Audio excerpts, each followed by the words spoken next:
Hi there, hope you're having a good day. Welcome back to another video.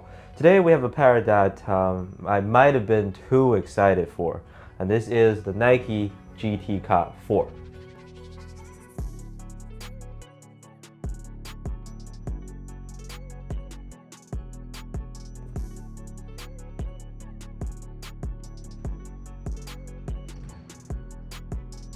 So retail price comes in at a whopping 210 US dollars. Flagship pricing as expensive as their LeBrons and Air Jordans. These even cost a tiny bit more, which is nasty. With Chinese New Year, All-Star Weekend, and Valentine's Day coming up, maybe plan a nice dinner ahead with that money. Buy a meaningful gift for your loved one, whether it's your wife, girlfriend, or both, or none. Anyways, buy whatever that makes you happy. Will these make you happy at full retail?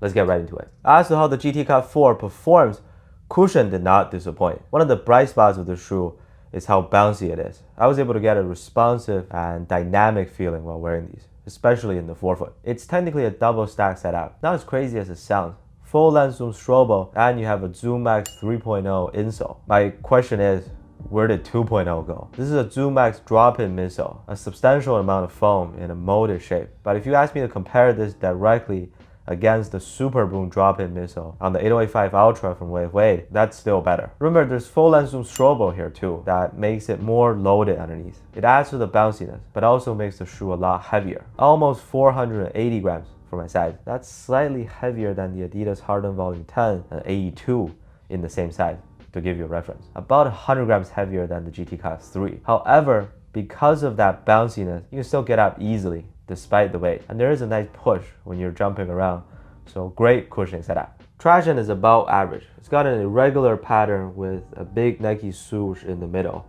On a dusty court, you probably struggle a little bit. Speaking from my own experience, it's been somewhat inconsistent for me. At times I would come to a full and complete stop. There were also times where I just couldn't get a good bite out of it on the same court, like given the same condition. No squeak.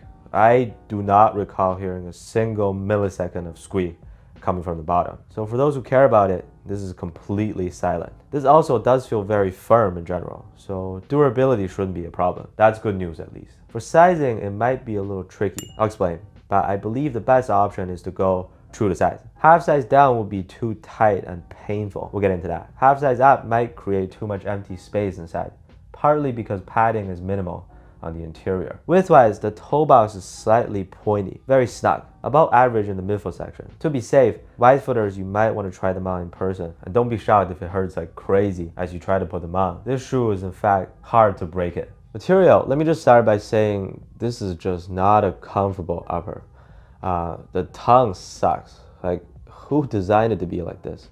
This is probably the worst part about the shoe. The tongue digs into your ankle and it hurts a lot. Does it go away over time? A little bit, but that pain kind of bothered me. It's really hard and you can't even adjust it in any way. For those with high volume feet, this upper will be a nightmare. It's gonna press down on top, jam your toes from time to time, cause a lot of pinching most importantly. Another concern, but this is a much smaller issue, breathability.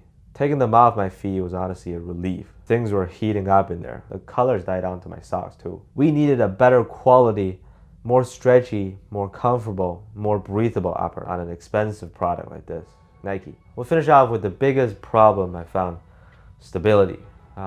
That curvature gives it too much of a rocking motion. When you're running up and down the court, going sideways, or planting your feet on a hard pivot, it feels shaky. Very hard to maintain a good balance in it, if that makes sense. I'm not mad at the silhouette. I always thought this looks like a dumpling. Well, it's like boiling dumplings in a pot. In a stay still motion, the comfort is just not there. You almost need to keep moving around to offset the unstable feeling. Overall, this is not a bad performer. There are obvious advantages as well as pretty significant flaws as it turns out.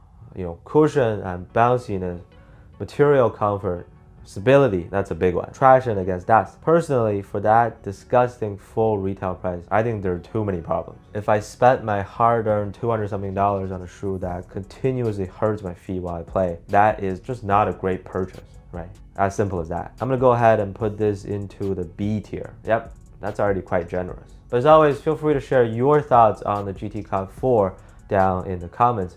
If you ended up getting a pair, do you agree or disagree with my takes? Thank you so much for watching, and I'll see you next one.